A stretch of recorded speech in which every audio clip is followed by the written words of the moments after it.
No sound. Yes. Yes, indeed.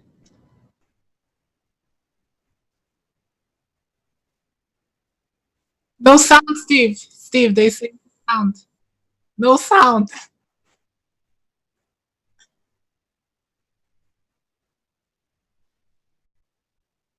How about this? There we go. Maybe one of these days I'll get a producer, Bullinator, that can actually do this for me, Bullinator. So I got to repeat everything I just said and praise Dr. Garret Merriam again, which is okay because I mean he sure likes his ego stroked. But let me start from the top again.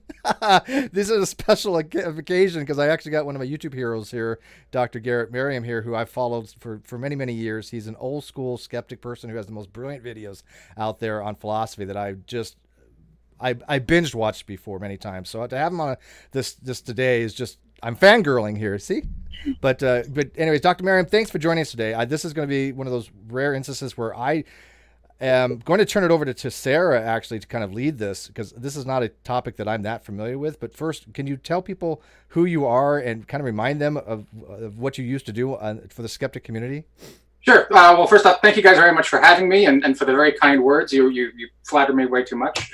As you said, my name is Garret Merriam. I'm a professor of philosophy at Sacramento State. My principal focus actually is in ethics, so for most of my research is, which led me into the ethics of artificial intelligence and the philosophy of emotion and neurophilosophy, which is sort of the nexus of what we're going to be talking about today. Which led me into the ethics of artificial intelligence and the philosophy of as Steve mentioned, I got to my start on YouTube, making YouTube videos way back when I was in grad school in the early days. I used to do a lot of back and forth exchanges. I posted several of my lectures, both classroom lectures and guest lectures on my channel, which is Sisyphus Redeemed. I sort of drifted away in part because things got kind of toxic and in part because I just started getting interested in other projects and other sorts of things. But I still keep my channel open and I still try to post stuff, every once in a while on occasion, just to keep it a little lively. And apparently it was my most recent video, which was a lecture on artificial emotional intelligence, which captured Sarah's attention, which led to the invitation, which led me to here. Yeah, that's pretty much in a nutshell. And like I said, I didn't hear because my audio was off, but I do recommend anybody who's watching this now or watches it in the future, go check out his link in the video description. Everybody has asked me before, where do I go to start learning philosophy? And I don't really have anything written down per se of sources except for my citational list. I've used my own things, but for people that have affected me and people that have put out very good philosophical content, go check out his channel. That's a great place to start, I think. So, but let's dive into this. So Sarah, like he said, this was a video that he put out recently on artificial emotional intelligence. Yes. So can you kind of give people a little bit of background on that particular video, and then we'll kind of dive in with Dr. Merriam what it actually is? Yes, it's a lecture. It was in a university, I believe. Yes. Yeah. It was actually at my university at Sacramento State for a symposium that we had. Mm-hmm. Yeah, and what I found fascinating about it is that it goes into an area of artificial intelligence that we usually don't talk about. And I think the most interesting thing about this is that we still live much with that Platonic division of the mind, that we have the reason and emotions completely separate, and that emotions are wild and unpredictable. And I think your lecture just explains very well how that is not the case at all, how the brain actually works. It's much more intricate, and emotions are things that we can predict them and we can manipulate them. And this is exactly what artificial emotional intelligence is about. And there is the benefits and the bad and the good that comes from it. News sources and everything tend to focus on the bad, and I like that you show the good side of it. And there is something that I also had read about monitors, apps that can monitor people's emotions in order to predict whether they are going to have a suicidal episode or something like that, and they can contact doctors or hospitals to assist someone without them knowing, because we can predict these things with a very good accuracy now. And So yeah, this is what I want to talk about, and especially I think the first thing, before I believe the most important thing, is to go into this idea of emotional intelligence on us and how we can predict these things and how it actually works in the brain. So yeah, how would you describe that? Like how do we know how these things work, and what does it actually entails?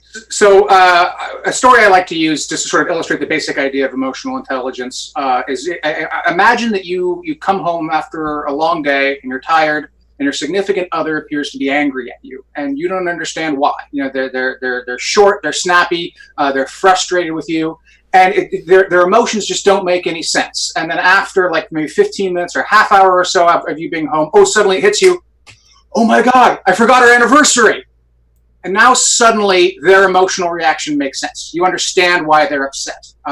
It seems like a rational reaction in the sense that the response that they gave to you, which didn't make sense before, seemed like it was uncalled for. Now suddenly it makes sense. And that's a sort of a simple way of illustrating the idea that in some contexts, emotions make sense to us, and in other contexts, they don't.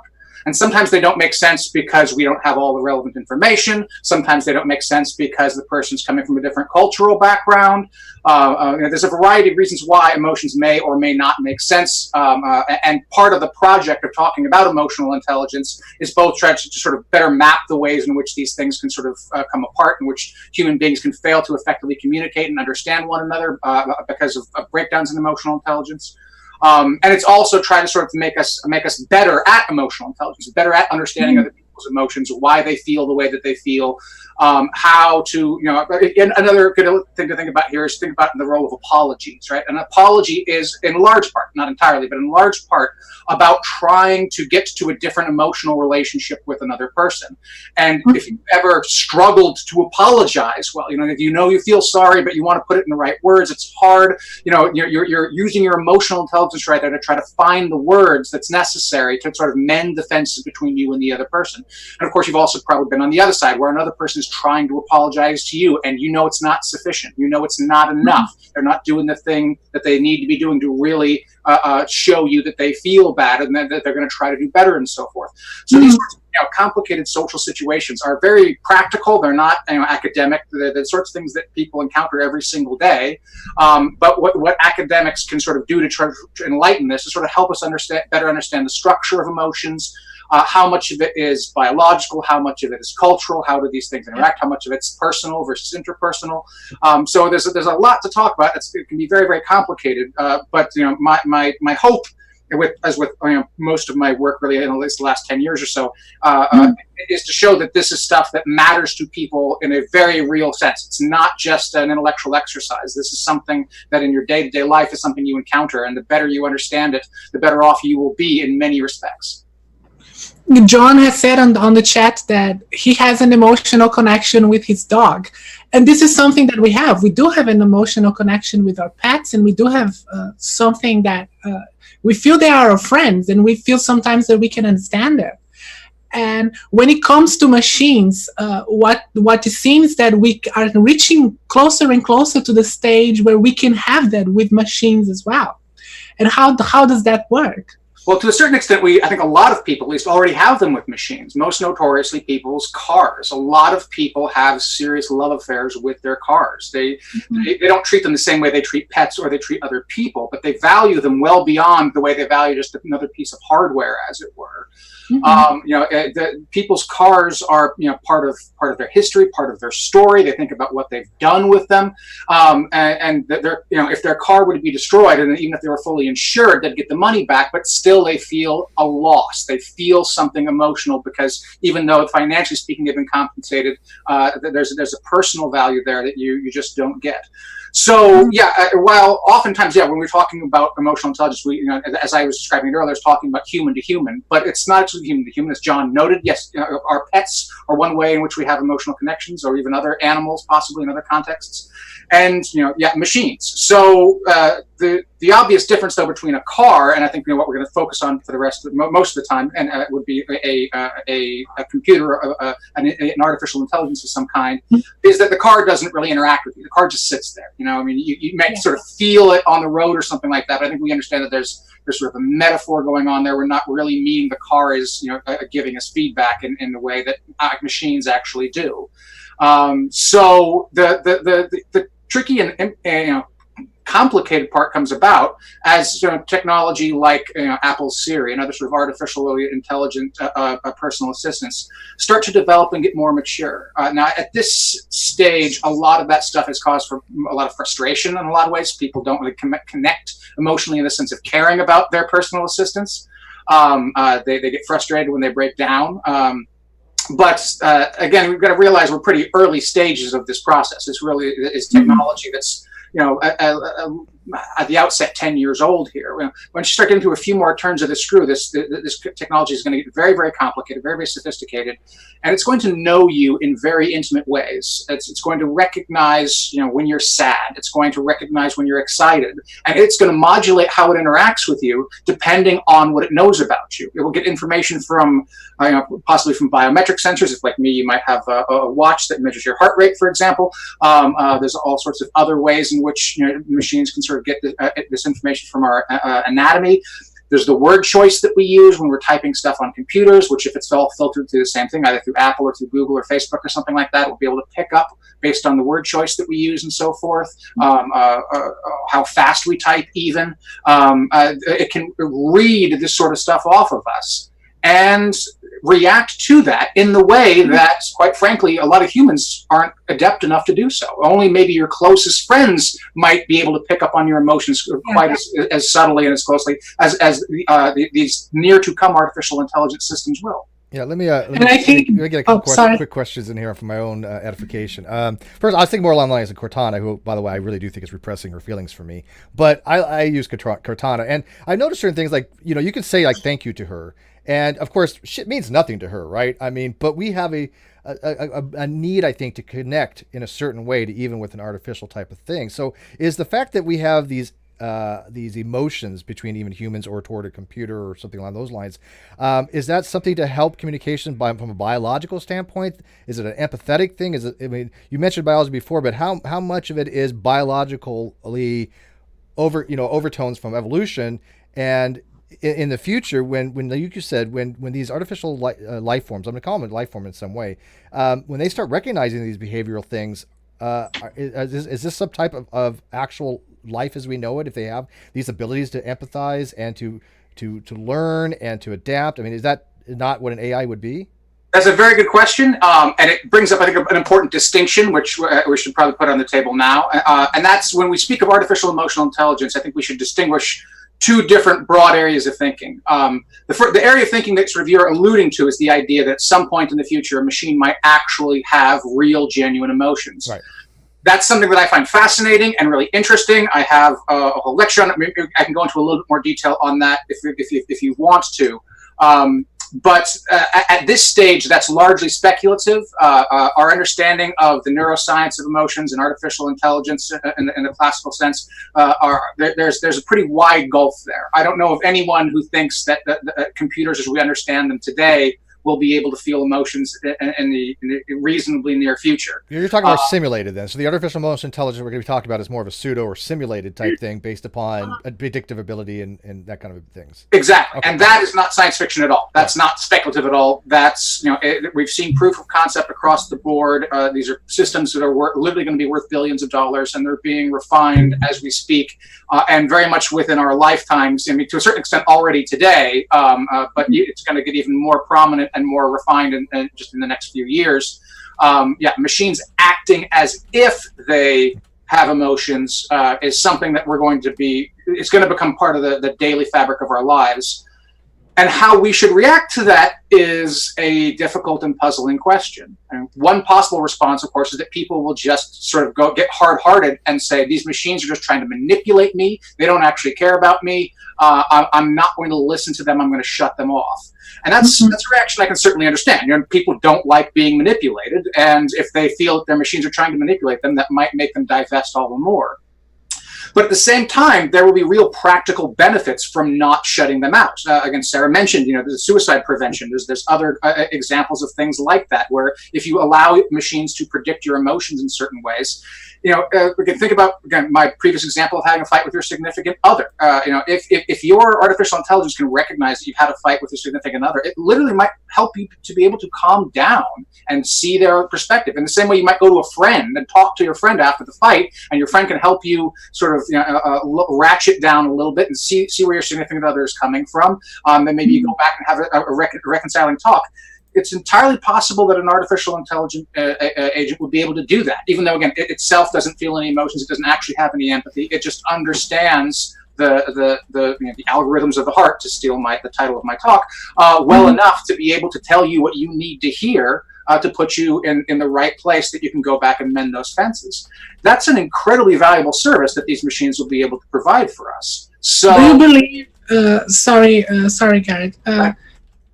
In the future, in terms of debates and like really heated discussions, an artificial intelligence would be the perfect arbiter that has absolutely no interest in the discussion? Well, I'm not sure perfect is a word I try to eschew. I mean, I think that's, I'm not sure there's any such thing as a perfect arbiter in this context, and there's certainly no such thing as a perfect machine or a perfect algorithm or anything along those lines. But certainly they could be vastly superior to human beings in a number of different ways. Now, I can't say I've given much thought to the idea of an artificial intelligent debate arbiter. It certainly is an interesting and an intriguing proposal. Again, one of the things which I've said before on my channel is I find debate as a form of intellectual exchange to be not a terribly productive way of either informing people or of changing people's minds. It tends to drive people more to tribalism, into their corners. So personally, I'm a little less excited or vested in having a debate moderator. But at the same time, we already have artificial intelligences debating each other in a manner of speaking, creating their own conversations. Now they sort of fall off the rails pretty quickly in a lot of different ways, but that's because for the most part they're fairly unintelligent bots. It would be interesting to take a really hyper-powered computer and to sort of give it a topic like existence of God or something like that, and watch two artificial intelligences go at it. That would be awesome. You know what? You probably just gave a video suggestion to somebody out there. They could do something along those lines. Simulator. Yeah, and the thing is that again, depending on what sort of database it's drawing from, it might sort of recapitulate all the awful worst behaviors of human beings when they do this. It might draw on human experiences, which oftentimes can be petty and vindictive, and they'll devolve into like slanderous comments and name throwing and invective and there's precedent for that in artificial intelligent communications. So it certainly wouldn't surprise me to see that happen. In fact, if I were to place money, I bet a dry run that's something that probably would happen. But if you got a dedicated team of people who really wanted to work at it and refine it and make it a civil, productive debate, I think that the resources exist now to create artificial intelligent machines that would be able to have an informative, thoughtful debate that manages to avoid a lot of the emotionally caustic and destructive things which so often happens in debates, in human debates, that is. And when it comes to things like surveillance and security, for example, it's already something that is already being, it's something that already exists. And that is when it starts getting a little bit dangerous, because it's very effective, but at the same time, we're getting to like the Minority Report kind of thing that we might have in doing a pre-crime unit that will reach someone, and will make the algorithms will calculate that person is about to commit a crime, and the person gets arrested even before doing it. Yeah, I think in the early 90s, there became this big sort of trend that extended to the 2000s about sort of profiler TV shows, like, people working for the FBI or whatever, who put together a psychological profile of a serial killer and predict where he's going to strike next, and they go and they arrest him before he gets there. And that's all good fun, but of course, it's also television. Real life profilers aren't that good. But there's every reason to think that artificial intelligent profilers would be a lot better. Again, not perfect, which is part of where the scary stuff comes in, but definitely efficient enough that you could genuinely save real human lives by getting your AIs to sort of to scan through files, to take access to publicly available data, such as on social networks, and use that information to predict the next. And they're just basing it on priors and probability. then at this Yeah, point. yeah, and It's some there's kind of heuristic analysis, maybe. there's all sorts of different sort of tools that you can, again, if you had a motivated government, which some governments are, could find all sorts of stuff. But yeah, as Sarah suggests, it's not just going to be mass shooters and serial killers, right? It's going to be, you know, potential revolutionaries. Just today, I saw a really interesting video of protesters in Hong Kong who are using lasers to blind facial recognition cameras, which I read that the other day. phenomenal sort of shot. And presumably they were more interested just in making sure the cameras didn't recognize who they were. But you know, facial scanning is a huge part of emotional scanning. You know, it doesn't tell you everything you need to know, but it tells you an awful lot. So the idea that you might have countermeasures, you know, that some people who are interested in, anti-government activities, for example, or even worse, potentially antisocial activities, might find ways to blind the machine to them, and then you start getting an arms race, right? And then innocent people start getting caught up in that arms race. You know, people who have no vested interest whatsoever in, say, overthrowing the government are going to start being more heavily scrutinized, because the government's going to have to dig deeper to find the people who are heavily vested in overthrowing the government, and that's when things start to get pretty scary. Yeah, and I think this is like the thing, and for me, I am so fascinated about AI, because for me, it's one of the most important discussions that we as a society should have, because ultimately, how we're going to use this technology will depend on politics. We live in a world becoming more and more polarized, and these things could be weaponized and could be used for really nefarious ends. And we also have so many socioeconomic inequality, and most of this technology is being produced by by large corporations, and they're going to be put out in the market to sell things. So this could make these problems that we already have much worse. And this is another something that I would like to ask you. How can we motivate the public to be more interested in these things? Because they are so important. Right, and this is a tricky thing too, right? Because I think a large part of the reason why the conversation about artificial intelligence is so often skewed is because you get people who make hyperbolic claims about, you know, AI nightmares or AI utopias, and you know, they write up headlines that are attention grabbing, and you know, they might be well written, and they might have a grain of, you know, technological and philosophical truth to them, but oftentimes they're largely speculative. They're not grounded in reality. And I do my best to try to keep in check the stuff that is just science fiction, and have a better recognition of where things are sort of grounded pragmatically. You know, there's I'm not a professor in communications. I have friends who are, but you know, the people who study how to be more effective communicators and how to connect with audiences and so forth, especially in the days of YouTube where the algorithm is king, you know, have lots of interesting stuff about how to get. I mean, the importance of a video thumbnail on YouTube is much more significant than I ever imagined it would have been back in you know, 2008 when I first got started. So yeah, part of it is marketing. Part of it is just communication psychology and getting people to engage without over-promising or fear-mongering or anything like that. And another part of it also is sort of showing how it's relevant, I think, to people's day-to-day lives, to show that, you know, this you know, it's very likely a larger concern in certain places like China, but that China's just maybe a little bit ahead of the curve in some ways compared to where we are, because as these systems are more mature, more developed, and tested out in places like China, it's going to start migrating to the United States and other Western countries pretty fast. So, case in point, you say that it's going to get weaponized. Depending on how you understand the term weaponized, you could look at the presidential election in the United States of 2016 as an example of this. You know, the emotional algorithms that Facebook and other social networks use to try to key into who's feeling anxious, who's feeling angry, and how to sort of sell advertisements, political or otherwise, to the people with those feelings, is a large part of how broadly speaking here, the hacking of the 2016 election took place. It wasn't just the hacking of machines that controlled ballot boxes or anything like that. It was the hacking of the emotional subsystems of human beings and manipulating them to achieve the end of, you know, various different political forces. You know, it's funny you mentioned the thumbnail thing. This may be rumor. Paul Gia put it out there, so take it for a grain of salt now. I mean, he usually does his due diligence. So, but Paul Gia was mentioned in a group that I was in that YouTube is now taking, there's this analysis system that they have, and they're taking the thumbnail and frames from the video, and I looked into this program. You could put a picture in it, and it'll do an analysis of it. It'll tell you what the likelihood of the video talking about gender is. It'll tell you the likelihood if there's shoes in it, if there's a bathroom in it, if it has to do with any of the sexual nature. It analyzes all these different heuristics based upon like criteria like from Westworld. I'm sure you love that show. I love Westworld, so it's a good show, right? You watch it? I've only watched the first season. I've been meaning to get around to the so second good. one.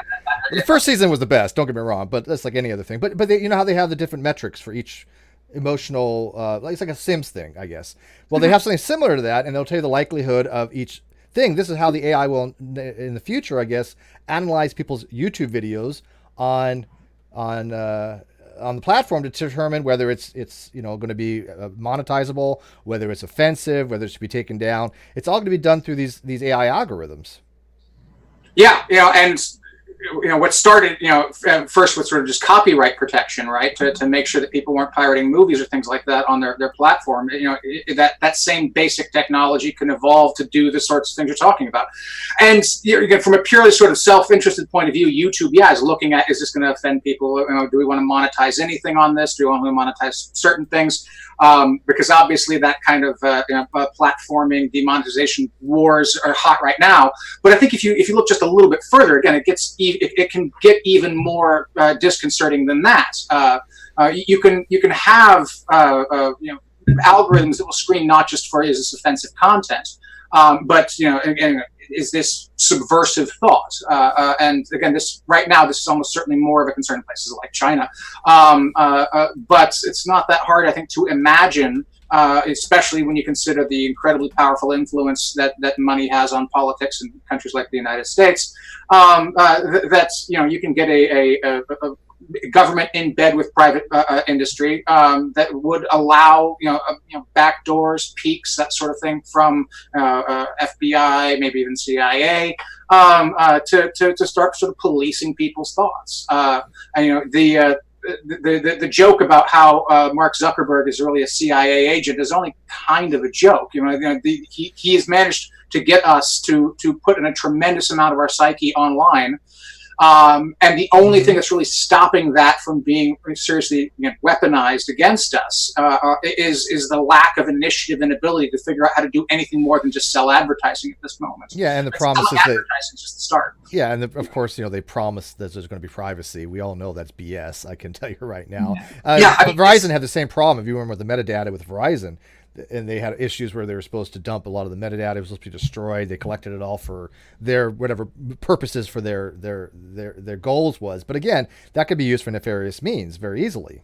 Yeah, and I think in their defense, it's a lot harder to do that than I think people might naively assume. When you set up a platform like Facebook or Twitter, you have lots of things on your mind, and you're writing code in such a way that unless you are a company that's specifically dedicated to privacy first, something like the Tor network, for example, then the kinds of loopholes and problems which are going to end up creating the potential for nefarious issues can be cooked in at the beginning, not because people are intending on doing harm, but just because they're thinking about other things when they're constructing their architecture. Yeah, absolutely. Yeah, a lot of that obviously is for they're in it for the money. Obviously, they're in their business. They're to make revenue, right? And I'm sorry, but privacy concerns seems to be secondary, even tertiary to other things until Congress calls them out. I mean, the hearings that they had, those were pretty significant. And when I watched it, I got to tell you, Zuckerberg just seemed like an AI himself. There was just no emotional response from him whatsoever. Yeah, the sort of portrayal of Zuckerberg that you got in the film The Social Network obviously was only somewhat sort of dramatized, but the idea that he's not exactly terribly emotionally intelligent himself certainly seems to have a significant amount of truth to it. At the same time, I want to push back a little bit there because I don't think it's just about making money. There's all sorts of ways in which you can make money. Mark Zuckerberg was an intelligent guy. He could have gone into any number of different things. He went into what he went into, not just because it was an opportunity to make money, but because it was something he was particularly good at. Yeah. Oh, back then, yeah. But now you have shareholders. You have stakeholders right. your board to account for. Yeah. Yeah, and I certainly don't mean to suggest that, that that's not important to take into account. But any corporation, no matter what sector, whether it's social networking or oil, will make some decisions that sacrifice profits in exchange for other values. Sure. Maybe not as much as we might like, or the values that we might like. But again, I teach business ethics, and I think the picture of corporations that often painted as the only thing they care about is money is simply not true. They care about money. They care about. I think it's only. Yeah. It can't be only, but I do think that it is a prime driving force, because if they don't have the revenue, then they don't have a business. So it has to be extreme up to another, whether sacrifice certain revenue sources for other things, especially when it comes to ethical. Yeah, but a lot of times in my experience with business, they do so to prevent future litigations. It's to save them money in the future. Exactly. Sometimes it's to prevent litigation. Sometimes just to prevent bad PR. So nothing is no motive is pure. Right. Altruism doesn't exist to me. I'm sorry. Yeah, exactly. As with human beings, corporations' motives are always intermixed. They're partially selfish, partially social. And again, I'm certainly not meaning to deflect criticisms that too many corporations are too focused on profits and should be instead focused more on people or moral values. They certainly should. But I don't think we can get to a world where that's the case if the picture we imagine in our heads of corporations is one where it's all they care about. Literally all they care about is making as much money as possible, as quick as possible. Right. Yeah, and I think when we're talking about media corporations, there is not just money. Media corporations, news corporations, especially, they always have an agenda behind them. They always have something they stand for. And I think the big thing on YouTube that is going on right now is what is happening is mostly YouTube is trying to make a platform more welcoming or to prioritize large corporations because they give them more money. And that is what makes some people think there is some political bias there. And that is when something starts to with the artificial intelligence start manipulating public discourse, because you have the whole idea of internet, and that's why I have so much issues with Google. Google was the mission was to make information accessible and open to everybody. And now, because of how big they have become and they depend so much on their sponsors, they have changed that, and they are making the internet more and more corporate, and with content more and more focused on these large corporations. This is why when this whole idea of how the internet is might be being corrupted by these corporative interests. Yeah, I mean, there's a fascinating sort of idea of capture going on here, and it's one thing to note that it's entirely possible for either YouTube algorithms or YouTube's or Google's or Alphabet's sort of business practices in general to go into a very ugly direction without any specific individual making a decision that we would view as sort of an immoral or a wrong decision. Corporate interests will chase money. Information is valuable. So when Google comes along and says, yes, let's make all the world's information accessible to everybody, that sounds like a great mission, until corporations move in and then start trying to sort of use that information to better sell advertisements or whatever else they might want to do. And then you get a fountain of information that's not equally all of high quality. And Google's still trying to make information available to everybody. And as a result, you end up getting a sort of a poisoned or polluted well of information. You have access to it, but it's kind of rancid water, brackish water at that point. Well, to expand upon that, though, like she said, if you have these artificial entities that are drawing upon a pool of data, and they're going to be, in some case, pulling from more, let's use like Republican and Democrat, for example. You're going to pull from more Democratic sources or more Republican sources. Somehow, somewhere along the lines, these machines, whether simulated or not, are going to have some kind of bias, were they not? Yeah, I mean, Facebook got in trouble a couple of years back for running an experiment. They decided to take a couple of control groups, and they gave information and posts to people that they thought would make them angry, and another group they thought that might make them happy. And they wanted to see how people would react. Now, again, from a sort of a pure bottom line point of view, what Facebook is interested in is engagement, right? They want you on their site, scrolling through and clicking. And so part of what this experiment could do is figure out what kinds of emotions make people more likely to stick around and look at more ads. Now, again, Facebook could approach this from an entirely neutral point of view. They don't want to make people happy. They don't want to make people angry. They just want to keep people attracted to the site. And whichever emotions do that are going to be the emotions that they're going to play to.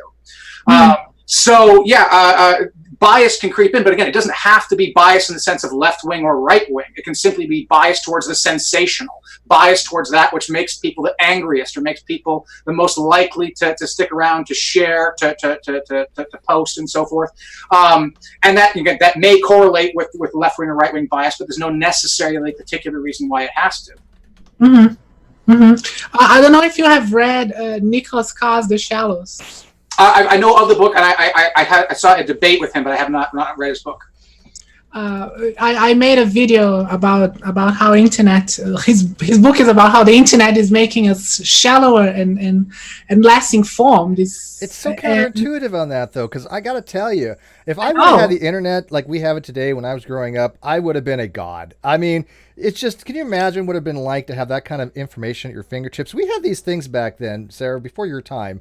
They were called books, and it was really weird. It just they had covers, and they had papers. The paper was like this material made from like trees, and they had this thing called writing on it. It was weird, and then you had these things you pull out called card catalogs. I mean, it was bizarre back then. It was prehistoric ages. But if you wanted to know something, that's where you went to. You went to the library, right? You didn't have instantaneous gratification to learn something like we do now. I really would be a totally different person if we had the ability to access data that quickly back in the 70s. The problem, though, and that's Nick Carr's argument, is that when you read books, the information you have to organize in your brain, you have to process, you have to think about that information, and your brain, it takes some time to make those connections between what you already know and what you are absorbing in your reading. With the internet, everything is so instantaneous, and information comes in little small bites that it becomes a mess in your brain, and we don't really do that contemplative exercise anymore, that we reflect and we think about things. And I noticed during my time where I was addicted on social media, especially on Facebook, I barely read any books, and people are reading less and less books because of that, because they have this notion that now information is instantaneous on the internet. I can know everything, but if you don't practice your critical thinking, you cannot distinguish good from bad information on the internet, and you're just going to be fed more and more of your biases because of the whole filter bubbles of the internet. It's just making things more polarized and worse, and making us dumber. And again, I think this is a consequence of Google's original mission, right? Of making all the world's information accessible to us. When all the world's information is accessible to you, you have to figure out how to consume as much of it as possible, as quick as possible, because there's no way you can get all of it. So you lose your attention span. You lose the ability to really dig down deep, and everything has to be digestible in 280 characteristics. And if it's not a talking point or a tweet, then you can't pay attention to it, and hence you have this shallow effect. I kind of want to steal a line from Bad Religion here. With such a wealth of information, why are you so poor? Yeah, exactly. Well, I mean, how could you imagine back when? I mean, you're not as old as I am, Dr. Merriam, but you've been around.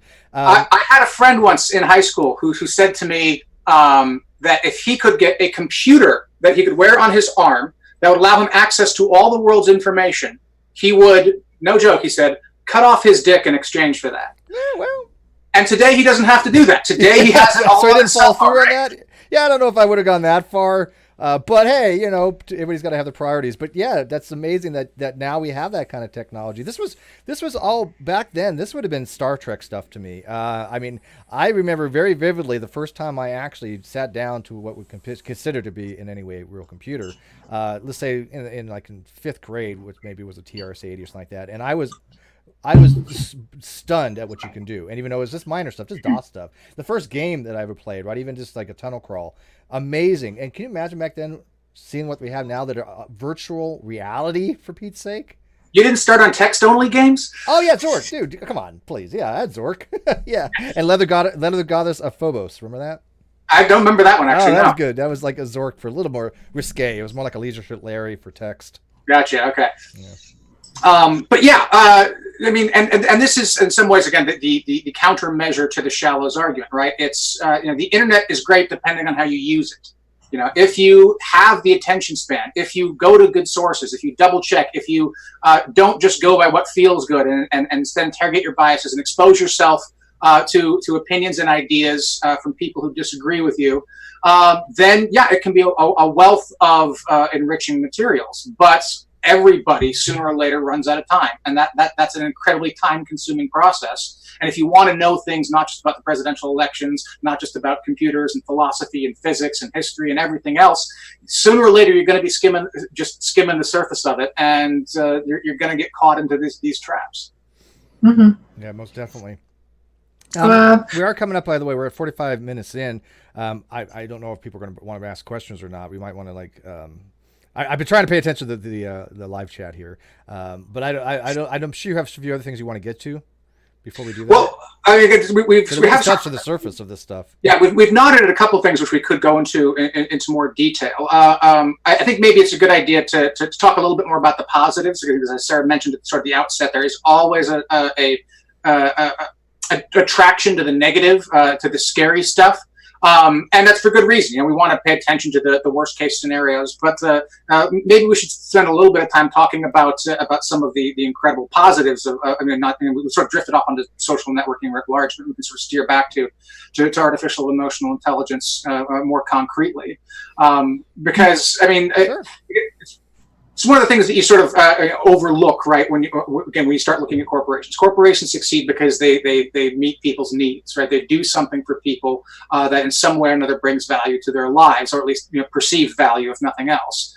And a lot of the reason why these programs are going to start making their way into our lives is because they will bring real value, and they will help us in a variety of ways that it's not to downplay the scary. But I've given a couple examples already of how it can sort of help mend fences within relationships. But let's sort of dream a little bit bigger, right? Let's talk about world peace. We were talking about having artificial intelligence moderate debates. Well, that something similar could happen when it comes to negotiating peace accords or something along those lines. An awful lot of what makes these things difficult is because there's a certain amount of things that's lost in translation, either linguistic or cultural. The first Iraq War happened in no small part because Saddam Hussein's cousin misunderstood the intentions of the ambassador or some official in the George H.W. Bush administration. Saddam Hussein's cousin misread it and said, "Yeah, they don't really care about Kuwait. They'll let us take Kuwait," so that they invaded Kuwait, and we all know how that worked out, right? So a better understanding, cross-cultural understanding of things like emotional intelligence, cultural differences about emotions, the particular emotions that particular people think at a particular time, can really help avoid war. And that's a pretty phenomenal and pretty awesome thing if you really think about it. Yeah, but isn't it much more? I mean, by the same token, don't you think that you have also the potential to cause war? It certainly could, yeah. I mean, again, a nod to the idea that no system is perfect. We might over-rely on these systems, and the systems might make a mistake, and that could lead us into war. Just playing devil's advocate. I mean, because I think anything like those things could be used for good or bad. I mean, I like to see things used positively. I'm heavy into nuclear power, or was at one time, as you know. That's something that could be used for very beneficial commercialization and to help people get very cheap power in third world countries, and I'm very pro, but it also could be used for something that's very detrimental in the fact of like we use for nuclear weapons. So I think something along these lines for AI, I think that overall we as a society we tend to want to use things positively, but my concern is that these things, as they learn and become more emotionally intelligent, may not want to do what's best for us, but it's best for them in some ways. Even if it is a more simulated thing, even if it is not actually real AI, they might learn that it's somehow that the computer program that self-preservation is something of a higher ethical thing to them than it is for us. It's like we want to persevere over lesser species. Yeah, there's all sorts of potential malevolent AI scenarios. Nick Bostrom has a nice one. He's a philosopher at Oxford. Oh yeah. And his example is, let's say that we program an AI to make paper clips. Make as many paper clips as efficiently as possible. Well, one of the ways in which you can make paper clips is by converting the iron in the blood of human beings into metal, and then using that iron to create paper clips. So the AI ends up exterminating the human race to make paper clips out of our blood. An unintended consequence of an otherwise seemingly reasonable. But at least we haven't ever run out of paper clips, though, right? Right, exactly. Yeah, he's very famous for stimulation theory. We've talked. Yes, among other things. Yeah, and he has an excellent book called Superintelligence, which deals with a lot of these things. Although interestingly enough, it doesn't really go too much into artificial emotional intelligence. He kind of glosses over that at best. But by taking the same thing, again, we might give the computer the idea of that what it should do is to mollify violent emotions, to help people calm down so they don't hurt each other. That can seem like a laudable social goal. But then when you unleash that, it might cut down on things like righteous anger at legitimate injustice. And it might make people pacify populations to the point of view where they start tolerating injustice. That might not have been the intention. It's not like the government says we have to keep people down. But you start with a laudable goal of making people less violent, less likely to snap and hurt each other, and you have this unintended consequence of pacifying a population, a new opiate for the masses, if you will. Mm-hmm. Yeah. And that's kind of what happened on Twitter, that anything a little bit out of what it's supposed to be, you get a ban, and it's pretty much trying to create a very apathetic environment and end up being more toxic in the end because people get more frustrated about that. Yeah, it's I'm very interested to find out how a lot of these artificial emotional intelligence algorithms will attempt to deal with toxic culture, for lack of a better term, because in principle, like a simple suggestion which has been made, I can't remember who it was, but if you could put a script into Twitter or into other social networks where if someone's typing in all caps, it just gives you a little warning. Hey, it looks like you're typing in all caps. Maybe you should calm down first before you post this.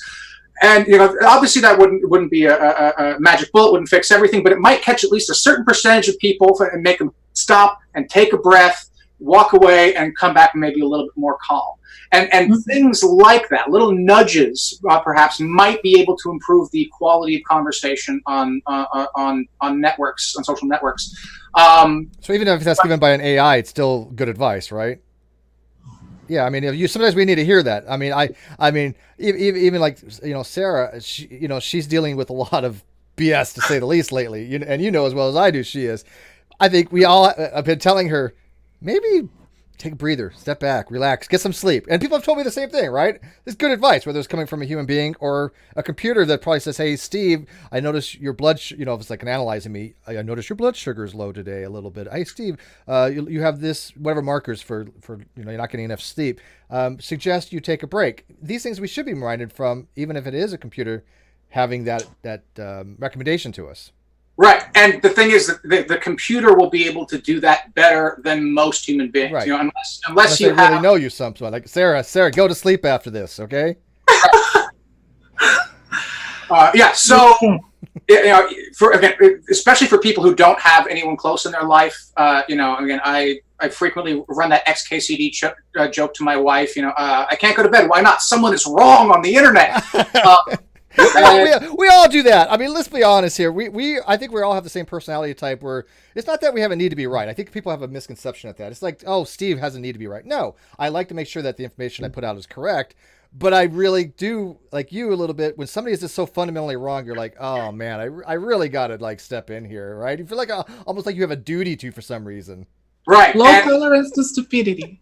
Yeah, and it rarely works out, right? I mean, sometimes it does. It's awesome when it does, but most of the time, it's like banging your head against the wall. Mm-hmm. So there's real room for artificial emotional intelligence here to figure out ways to smooth out the edges on something like this. It will improve the quality of experience of places like Twitter a lot for the end users.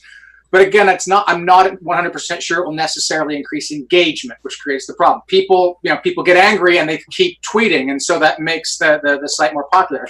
If you figure out ways to make conversation more civil, maybe people will engage more, maybe they won't. Well, you see my tweets. I mean, people think that I get angry when I'm using caps or I'm using some kind of invective or pejorative. And Sarah knows me pretty well by now. Is that she knows that I don't get angry over any of this stuff. I think I've been angry once or twice on Twitter, and I will let you know that I really am pissed right now. And because everybody has their emotions, but 99% of the time, I am just normative when it comes to, I'm just putting things out there, and this is how I just do it on Twitter because I think Twitter's a dumpster fire. But I have no emotional response to 99% of my tweets out there. Have you seen that Key and Peele sketch where they're tweeting or they're texting each other and they totally disconnect on what the tone of the texts are? Yeah, but I have to check that out. I love them. Yeah, it's absolutely brilliant. You know, I will check that out. Peele is stoned and he's texting like, "Hey, what? You know, let's hang out, whatever." And then Keegan-Michael Key is all like, "Yeah, whatever. What the fuck, dude? Are you blowing me off?" I can see that happen. We've all had that happen. I got to tell you, you're married now, but I'm single, and even still, when you're texting somebody and it's with somebody you like or started dating or something like that, and you're thinking, is she blowing me off? Does she not want to see me? It's like it's hard to read context in text form. It really is. And usually emojis are useful for this, of course, but even that isn't, can be misconstrued and misunderstood. And do you think the machines are better than us at reading emotions in text? You think so? How would they? Yeah, not now, but in the very near future. I mean, you think so? How would they do that? But what predictive modeling would they use for that? Oh, there's a variety of different things. I mean, word choice is the big one that I was looking at most recently. There's all sorts of words that have certain emotion coding. And again, this is culturally relative and so forth, and it's true only on the statistical average, not true for every single individual. But it's workable enough that it will catch most people. So it can pick up based on your word choice. It can also pick up on things like, all caps and so forth, punctuation, misspelling. And speed of typing. That's another thing. I do that. Exactly. You type faster. I type faster when I want to get something out really quick. It's not that I'm pissed, but this is like, you're so wrong. Let me get this out. Okay, so that's important correction. It might not be there is an emotional response. Exactly. I guess it is. I guess it is. Yeah, sure. So at this point, I mean, there are machines that are building up to this, and I think even the best stuff probably isn't as good as a human being having a face-to-face conversation. Especially, or even a text conversation if it's with someone that you know well. But given the incredible financial incentives to get this out there, this technology, I think, will very quickly get to know us better than our friends know us. And this is another sort of area maybe we can start exploring. To a certain point, it's going to start to know us better than we know ourselves. I mean, since as far back as Socrates, it's been the case that people often lie to themselves. They deceive themselves. They tell themselves that they're not angry when they are angry. And it will get to the point, again, I think in the reasonably near future, where machines actually will have a better handle on what we're feeling than our own sort of conscious reflection will, because that's actually notoriously pretty spotty. Most people are not terribly good. They don't have the emotional granularity or self-awareness to fully understand what they're feeling when they're feeling it. Oftentimes, it takes another person calling us out to be able to recognize, holy shit, I have gone off the rails here. I think, for example, in the Twitter battle that I was ganged on last night, I use the C word. I call a very nasty woman the C word. She's Australian, though. That's like saying hi, mom. It's ubiquitous. It means nothing. This is nothing. But an emotional intelligence could tell me, look, don't do that. Because in that person is from another country, and in her culture, that is a big thing. Don't say that word because she's gonna have a very different interpretation. Predict how they're gonna respond. Yeah, it's gonna have a very different response than an Australian would, because here in Australia we call ourselves that all the time. Yeah. It's normal. Yeah, and again, it's part of what the challenge is going to be for this technology going forward is precisely figuring out how intercultural situations can be resolved or understood. Emotional variability across cultures is pretty profound. There's some things which are near universal, but there's other stuff which can be absolutely surprising. And it's an opportunity for great growth and learning. I mean, think about when you learn like a new emotion concept, like, if you think about the first time you heard about the idea of schadenfreude, right? Shameful joy. You hear that and you go, Yeah, it's like we all I have that. Didn't know there was a word for it. But. Exactly. And now that you have the word, you're wiser, right? You're better off. And so one of the things which we can, a personal benefit we can have is that we might be able to learn different emotion concepts from different cultures as we interact with people from different cultures. Not just necessarily with word choice, perhaps, but with getting this sort of emotional texture. One idea I heard proposed, I don't know if anyone's actually written the script, but again, there's no reason why it couldn't be written. But you can write a program that will check for the emotions in the texts, and it will give you color coding. So you might see tweets not just in a single colored block, but in a variety of different colors, which will give you the AI's impression of what the writer was feeling when they wrote it, and that might be a little more information that you can use. And you might come across a color that you don't recognize, and maybe like hit it, would you like to know more? And it can tell you, in South Korea they experienced this, that, and the other, and you can refine your emotional palette that way. That would be brilliant that way, because obviously the computer can learn more by using that kind of method, but like you said, it's very difficult to communicate certain things via text properly, and people get misunderstandings all the time. It's a daily event. I mean, I'm constantly having to go, that's not what I meant by that, or let me clarify this, which is fine.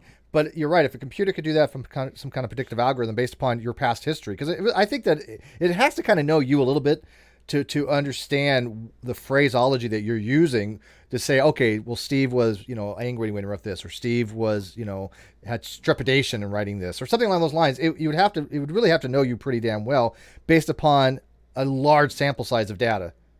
Yeah, and this is one of the things where it would be so much easier if there was just a universal palette of human emotions that all human beings felt, that didn't vary by culture. Yeah. That would be awesome, right? Because it'd be just like you read the blood pressure and so forth, the blood sugar, and you read all this, and you know exactly what the person is feeling.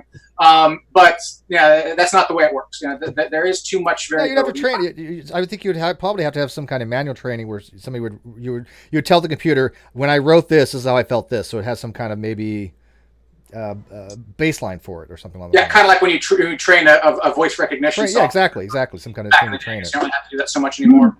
No doubt that could certainly help. But even if you don't have sort of an explicit one, I mean, there are, again, people often don't recognize their own emotions, right? People might say, when I wrote this is what I was feeling, but they might not necessarily be right. So the computer will take any information you can throw at it. That will be a piece of information it'll like, but it will cross-reference that with a variety of other things, and get its own palette, its own gauge on what you were feeling, and it's not necessarily going to line up with what you think you were feeling. Yeah, well, humans are fickle in that regard.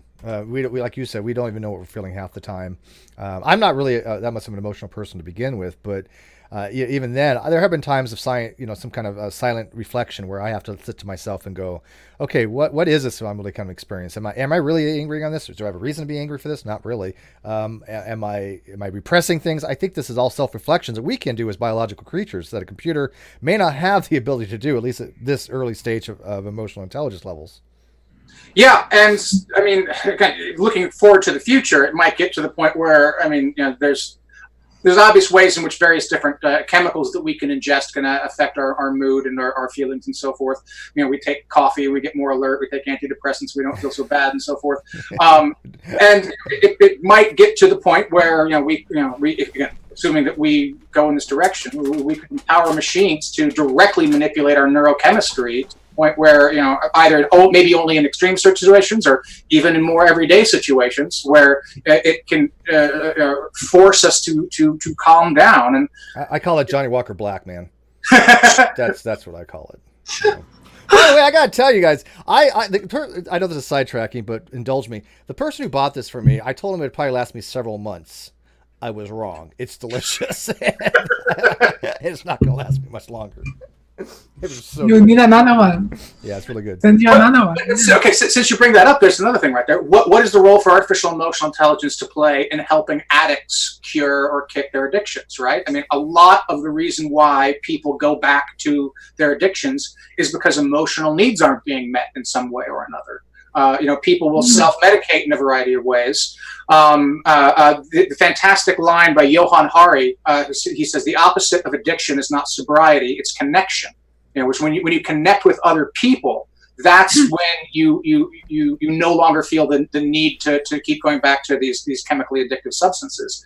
And in that respect, the addiction is much more social rather than it is chemical.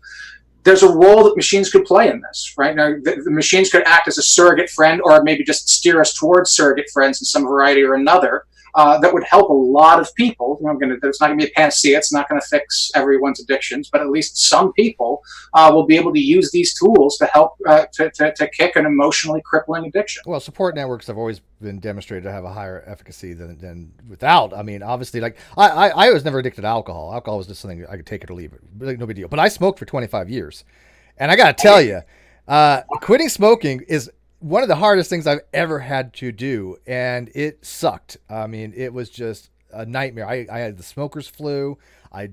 For days, I thought I was going to die. I was just like miserable. I was like, I'm never going through this again. It wasn't even nicotine withdrawal, because that's out of your system within a day, but it's other factors that are leading into this withdrawal that you have, and it is rough.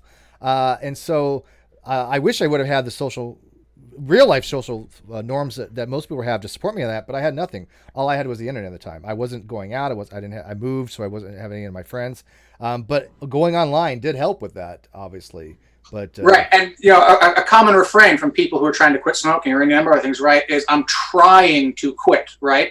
Which sort of shows right there it's an emotional struggle. Mm-hmm. Part of them wants to quit, part of them doesn't want to quit.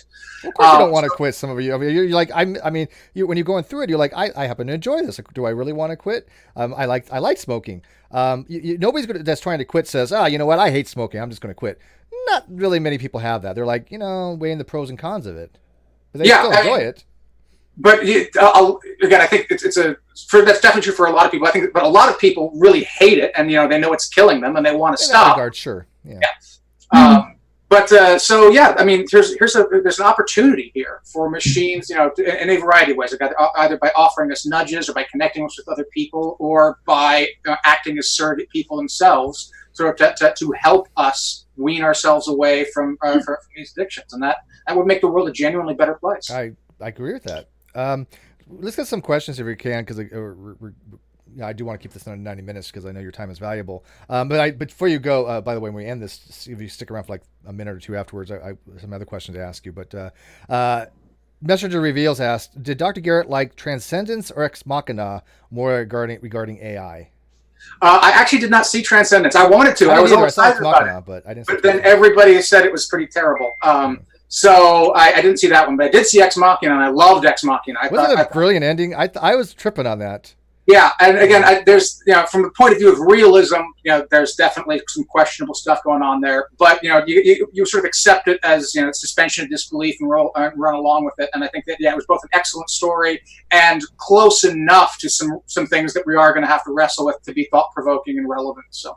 Yeah, no, I thought it was a pretty decent movie. Sean Carroll says, I have one. How would an emotional AI evaluate murky situations caused by emotions? In other words, probably using some kind of fuzzy emotional logic. Oh, so what would be the mechanics? Yeah, well, I'm not a computer programmer. I don't know how all the details go in. But a lot of computer programming does use multi-valued logic, so it wouldn't surprise me if it was using something along those lines. But there's murky and there's murky, right? Things can be murky for a variety of different reasons. It might be murky because there's mixed signals, or it might be murky because the emotion concepts at play aren't completely clear. What looks like anger to one person can be righteous indignation to another, and so the machine might not be able to impartially decide between these things, right? The machine may say there isn't any difference. It's just your perspective on that particular emotional issue. Right. Well, I mean, righteous indignation is still a form of anger. It's just you're justified for it. Well, basically speaking, maybe. But I think that it's not unambiguous that that's the best way to parse it, right? Sure, I get that. There's lots of different ways to parse, different kind of emotional granularity between things. Sure. And much like color concepts, where one culture will draw these, say these are the reds and these are the blues, these are the greens, and so forth. Other cultures will draw those lines in different ways, and the same thing is true even for cultures that might overlap and share some emotion concepts, but they draw the lines between them in different ways. So. But here's the thing, right? That there is many things that are cultural, but there are many things that are universal to our species, especially like things like facial recognition and things like that we can pretty much observe cross cultures, right? Well, cross culture, yes, but not quite universally. I mean, again, this is where the sort of nuance becomes there.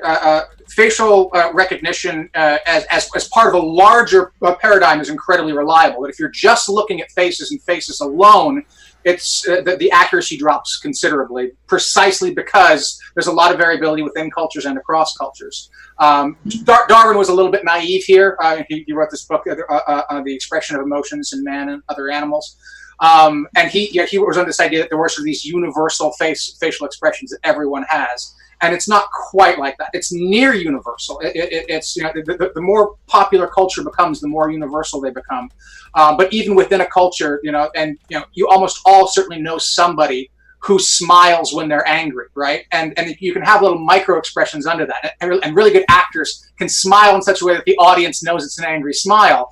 But again, that both takes a lot of awareness, but also a lot of sort of cultural understanding, which, you know, the computer may or may not have. You know, they may know that this person is in the United States, but they may not know they grew up in Russia or something like that, and that's going to give them a different emotional palette. So it's basically what I would say is step away from universal. You know, it's not quite universal, but it's close enough that for the kinds of practical concerns we're talking about, that it doesn't need to be universal. Because, for example, the way we are using, especially in airports, international airports, this sort of thing, you have people from so many cultures. So the machine can easily make a mistake and interpret things wrong. It could, yeah. And that's why ideally they're going to be looking at a variety of different things. So again, setting concerns about privacy aside for the moment, if you're in an international airport, your privacy is pretty much gone out the window. But it can track, for example, where you're traveling from and where you're traveling to. You know, a system could cross-reference the plane that you got off of, your whole itinerary. It could look at all that. It could check, you know, if it's can cross-reference information about what you have in your luggage from screening and security and stuff like that.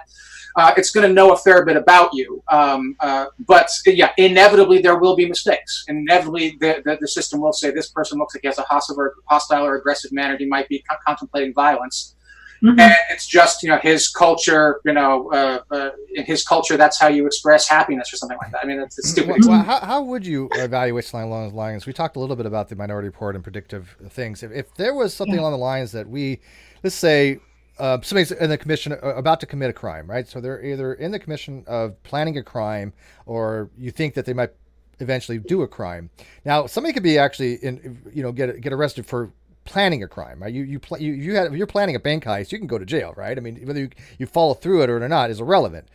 So if there is something on predictive modeling when they say, hey, look at, you know, Garret has a 99.99% chance to do this, do we have, from an ethical point of view, a responsibility to act upon that? And in some ways, is it any other difference than the psychologist going, hey, this person is a repeated pedophile. This person has a high recidivism rate of killing people, or some kind of psychological issue. Is it the same kind of thing if a computer did that as if a actual trained psychologist made those determinations? Well, let's take an even simpler example that doesn't require any training in psychology. Think about the time again, if you haven't been there, you've probably at least seen this scene in a bar, or seen it in a movie where people are in a bar and one guy starts heading across the room, making a beeline to another one. You know someone's about to throw a punch, right? You can see that by their body language. Oh, yeah. Oh, definitely. Yeah, absolutely. Yeah, you know what they're contemplating. Now, you might not only know it a second or two before it happens, but if you have, sort of fairly basic emotional intelligence, you see what that guy's about to do before that guy does it. So I think we all have familiarity with this kind of, because we have emotional intelligence, we can predict human behavior imperfectly, but with enough accuracy to sometimes have an obligation to, put yourself in between the guy who's about to throw the punch and the guy who's about to get punched, especially, for example, if they're a friend, right? You want to make sure your friend doesn't end up in jail. So, even setting aside the AI elements, I think there's some fairly commonplace situations where the common sense answer is, you have a moral, some sort of moral duty or moral obligation to intervene to prevent someone from harming someone else. There's a reason why we take keys away from drunk people so they can't drive home, right? That's a kind of intervention. But isn't that the very basis for that show, Persons of Interest? Right. I only watched like the first 3 or so episodes. That's the exact basis for that entire show, Person of Interest. That the computer is on the fly doing predictive modeling every second. You know, they're doing thousands of calculations and different iterations and scenarios. Yeah, and again, obviously, I didn't watch the whole lot of the show, but it looked interesting. I imagine really I was disappointed it went off the air. Yeah, but I know I have friends who love the show very much, and as a premise, that's something again that's it's not going to be full blown Minority Report. We're never going to have that kind of a level of insight, but. So the terrorist strike being, again, sort of a fairly good example, right? We already have computers that are scanning social networks to try to predict those things. Is it actionable? Is it prosecutable? I mean, for example, like I said, we know that somebody's going to throw a punch, right? But if they haven't actually connected, they actually haven't done the action, how is it ethical to punish them for them? If we like I said, they haven't committed the action. Is the efficacy would be, you know what, we're going to stop them from doing it, but it's not prosecutorial. Yeah, well, I mean, I'm not a lawyer. You're an ethicist, though. Yeah, but there is a I know there's some fairly standard rules for allowing law enforcement to intervene to prevent someone from causing harm. And they're more concerned about stopping a terrorist attack or whatever than they are about figuring out exactly how to charge the person. True. And yes, sometimes they violate their civil rights in the process, and that creates complications down the road. But ever since 9/11, it's my impression has been that courts have been pretty lenient in letting law enforcement do what they need to do to keep us safe, as the expression goes.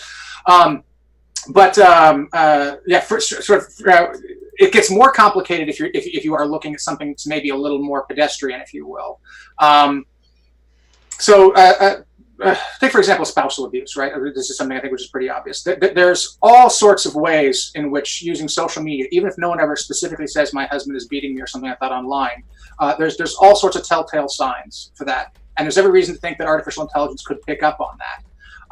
Again, there's privacy concerns and so forth, but let's set those aside for the moment. And let's just say that, we have a system set up that's scanning social media to try to find abused spouses, and it locates one. Again, I can't speak about the law, but I think that there's certainly going to be. You'd be hard pressed, I think, to argue to me that you don't have to do something about that. Yeah. Exactly what it is you have to do is obviously tricky. You would have to make sure that the law is crafted in the right way. That you have an ethical thing to intervene.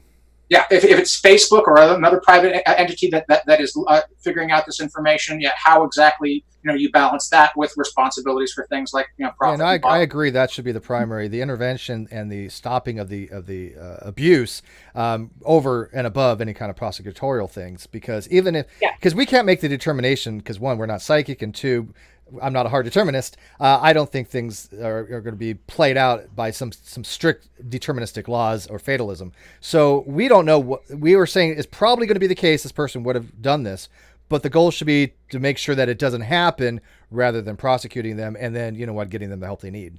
Right. Yeah. And that second one, again, is there's a role for artificial intelligence there, because obviously, anyone who's ever dealt with someone who's been in an abusive relationship before knows it's not as simple as stopping the abuse. The person in the relationship is in some sort of codependent situation. Oh, yeah.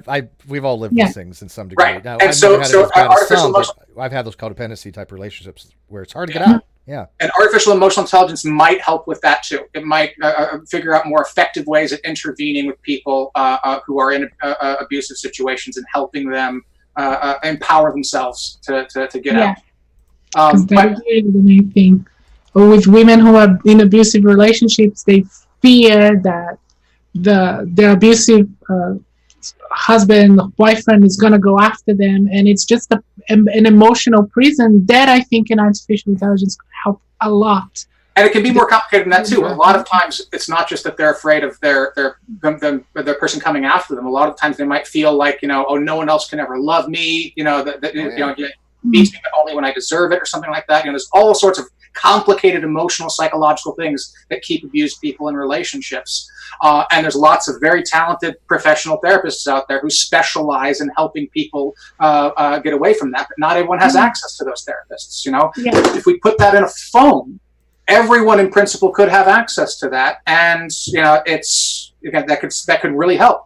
But again, there's a flip side, right? What happens when when your significant other has their phone telling them that they should leave you because you're emotionally unhealthy for them, right? Google is messing with your love life.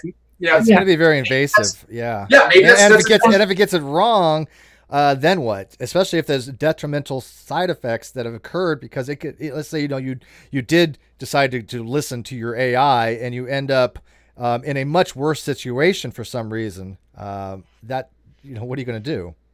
Right. Yeah. You can't sue an AI. You can sue a bad therapist. And so liability is another issue here, right? Broadly speaking, what do we do when these programs get it wrong? Who should be held responsible? That is an incredibly complicated, both legal and moral problem, and I don't think there's any sort of one-size-fits-all solution. A lot of that will be sort of case dependent. But there's definitely a research project there sort of to be mapped out in computer ethics to sort of to start laying out some broad structural guidelines for who should be held accountable. And there's precursors to this, for example, in automated driving, machine driving, and so exactly. Who's held responsible when someone gets killed by a self-driving car. I don't think it's isometric. I don't think it's going to be as simple as exporting those rules into artificial emotional intelligence, but that at least will sort of can be a foot in the door, as it will, for opening up and understanding some of the issues. Do you think for those cars, the ethical framework of the driver should somehow be allowed to be introduced to how the car responds? For example, if I said, given a certain situation where it's my life versus the life of X, I tell the computer, pick the other life first, or I pick my life first, or I give it some kind of moral framework for it to do based upon my judgment, which then can be held accountable through any kind of legal or moral framework, because a computer has to make these types of decisions, and whose morality is it going to get? It goes back to like a trolley problem kind of thing. So do you think that we should have some input in that as the driver rather than the people making the cars? Yeah, I mean, there is a lot of literature on this already about who sets the rules and so forth. And I haven't seen any clear consensus. I know I have some colleagues and friends who specialize in this. I do think, and I'm on record saying this, I think actually the trolley problem is highly overblown and highly overrated. It's fun. It's a fun problem. It's just, to me, it's just a mind thing for things. It doesn't really have any concreteness, I think. Exactly. As an intellectual exercise, it's great. It's fun. It's good for a first day of an ethics class or something like that. But as far as actual policy is concerned, I don't think we need to. We should.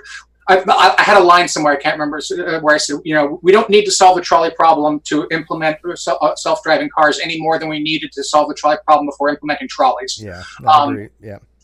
So there, I think, but there are going to be situations. I mean, again, there's going to be a certain period, presumably, where human drivers and automated drivers are overlapping. We're sort of in that period now, right? Several self-driving cars already exist, and you can take the wheel, or you can let the machine take the wheel. One interesting thing to question here is, should we empower cars to take the wheel away from the human driver at some point? Maybe we can see if they are driving angry or something like that. Impaired, yeah. Well, I don't have a major issue with that. If they think if there's safety considerations. I always take safety first, even if it overrides your personal autonomy. So I think in that particular case, I don't have a problem with the car doing that. If you're in a state of mind and the car recognizes this, that you are going to put yourself or the lives of other people in danger, I don't have a problem with it stepping in, honestly. Right, but notice where that can lead, right? I mean, slippery slope, sure, but no, I'm not talking necessarily slippery slope. I'm talking about just a particular situation. Imagine how you would feel if you're driving and suddenly the car says, "No, you're not good," and it takes over from you. Yeah. That's not going to calm you down. That's not going to make you worse. It's going to piss you off. So what happens to that machine?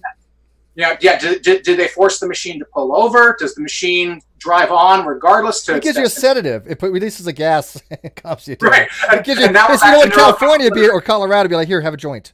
Right, yeah, exactly. That Bill Hicks joke, right, about how marijuana shouldn't just be legal; it should be mandatory. Yeah, right. It should be like dispensed through the government. Here, you know what? It'd be like. But that's the thing that should be well regulated, because I think if it's well regulated, that it is safer. That if you are in a state of mind that you can put other people in danger, the car will take control from you. If it's regulated and most people agree with that, I think it. I think so it could be voted on by the people. philosophical problem with that. On the So contrary. you get kind of a libertarian argument here, right? About and again, this is the case for self-driving cars writ large, right? What happens to the people who refuse, who want to drive themselves? And as we start phasing over into where most of the population is self-driving cars, a few human driving cars can be a serious danger to everybody else. Of the past, though. I mean, eventually, look. If we have a society where transportation is all automated, which is not even that far distant in the future, possibility-wise, we could have a system like that now with some kind of transportation system that is completely automated. You're getting a little thing, and you're on your way. You don't do any of your own driving. At that point, it's not even a concern if somebody wants to take control, because you can't. It'd be a fully automated system where manual control would only be in the worst case of emergencies, I think. Right, yeah, technologically speaking, this currently exists. Yeah, machines can drive in 95% of situations better than human beings already. The roadblocks are both that remaining 5% and then political problems. But again, think about this from a political point of view, right? Imagine you have some rural community. Yeah. And this sounds to them like the guys in Silicon Valley and in Washington, D.C. are telling them they can't drive their truck anymore. Yeah, Fuck you. I think they should have the right to. I believe in libertarian principles when it comes to that. I don't think the government should be invasive enough to say you can't do it. Now, again, if there's a system where it's no longer possible, that's a different story. But I do think that people should have the right to do certain things, and driving might be one of them, at least until a point where maybe it's not even socially possible for them to drive on their own, because there's a responsibility factor that we can demonstrate that automation is 100% more reliable than a manual control. There is some social and ethical considerations there as a society. What's beneficial to the society overriding the libertarian or the individual rights. That's where I think those best discussions get complicated, and those are my favorite types of ethical considerations. Right, and again, here's a role for artificial emotional intelligence here, right? It's figuring out how to get those holdouts, if you will, to accept this, Right. to recognize that they're better off and that everyone's better off. If I know you love your truck, buddy, you want to drive your truck, maybe you can do it on your private land or something like that. But when you're going out into public space, because oftentimes when government does this, right, it does it in a way that's sort of ham-handed, right? It just comes down with an edict from above and says you can't do this anymore. There often isn't a thought to, as it were, winning the hearts and minds of people who are going to be affected by these policies. And it's clear that there's some nefarious situations where totalitarian governments could manipulate people in this regard, but there's also less nefarious situations where you can use it to get political minorities, people who are of political minority opinion, to be mollified when the majority opinion doesn't go the way they want to go. Yeah, which again could be good or bad if you're just trying to mollify them. I mean, it's just sometimes the people will think that, hey, you know what, just conform. Right? That's the kind of thing that the government wants you to do. Just conform. Don't worry about your individuality. Don't worry about your objections to these, because I'm one of those people that I tend to go against the grain. I mean, and so to me, speaking out to have heretical type thoughts isn't necessarily a bad thing. I mean, I want to have a discussion come up one of these days, and hopefully maybe you might be interested in, on the intellectual dark web. Which I find to be a very fascinating type of coalition of people that are giving pushback to certain types of political agendas and identity politics and things of that nature. And so I think that we don't want to stifle heretical thinking in some regards. And I think that even in science, even though I'm very pro-science, there are types of things out there that might be stifled because of the scientific community doesn't want these things to be looked at for some reason, right? I mean, it's just the normative things, and then you get into like theory latedness and things of that nature, where I think that people want normativity, but at the same time, if you don't have that pushback, you don't have some people out there thinking against the grain, you have a danger of groupthink. You have a danger of the political spectrum being shifted into one area where it's dominant, and I don't think that's beneficial to anybody. Yeah, I mean, to this, broadly speaking, should be a conversation for another day. But I think since we bring it up, I'll just say sort of a quick 2 cents. In order for science to work, again, some questions do have to be shut down. If it really is a free for all, if anyone can ask anything all the time, you never focus on anything. So there has to be some questions, like, for example, young Earth creationism. Oh yeah. The scientific community just says, this is no longer a viable debate. There was a point in time in which we didn't know exactly how old the Earth was, and it was fair for some people to propose maybe it's 6,000 years old. but we've reached a point where that has, science requires shutting down of that kind of. No, I agree with that. No, that's and let me clarify that, because the reason that's fine is because we've already demonstrated that line of inquiry is unworthy. It's false. The only way I would say, and goes to my virtue epistemological approach, to be open-minded. The only way that would be reopened if all of a sudden young creationists could produce something new and demonstrative, which you and I know it's not going to happen. But that's when you reopen the line of inquisition. That's where you open the questions again. But as you said, I don't think that science would have any question asked any longer if we've already demonstrated that line of inquiry is unproductive, unfruitful, and produces nothing of value to the scientific community. Yeah, and the exact norms of sort of the scientific community as to what ideas should be open for debate, which ones shouldn't be, is tricky, and it's understandable that those lines aren't clear cut. And again, to steer this back to what we're talking about, it's possible that artificial and emotional intelligence might be able to help us here too, because a lot of times people will think that they're just following the evidence where it leads, when in fact they have a subtle emotional driver that's sort of pushing them to ignore information or something like that.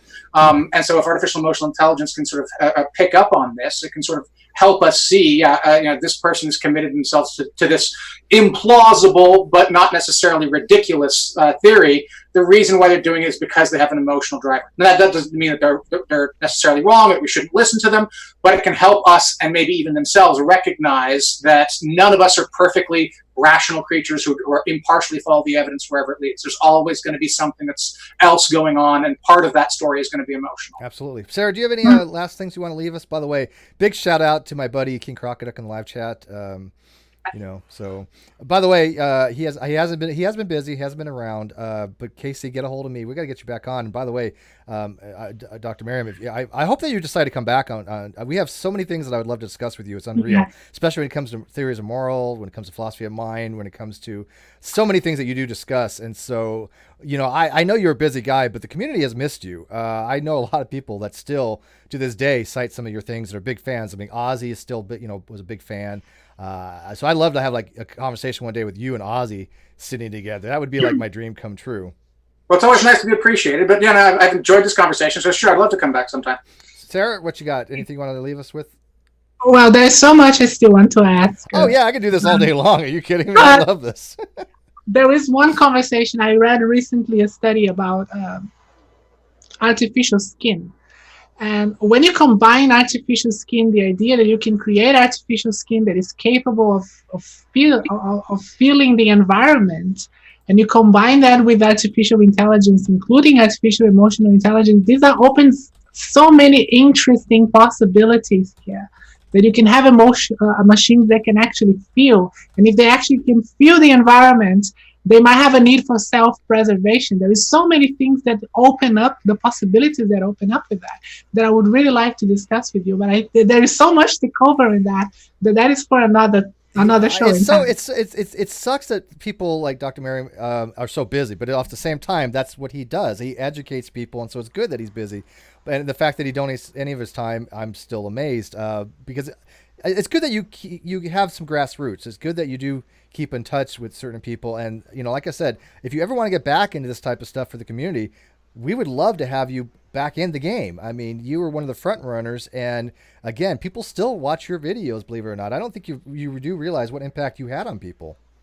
Well, I mean, maybe I don't. It is like it's always nice to be appreciated. But we can certainly have another conversation at some point in the future. We'll talk about that. And Sarah, thanks for the tip about the artificial skin, because I hadn't heard about that actually. I know a lot about artificial blood, but not a whole lot about artificial skin.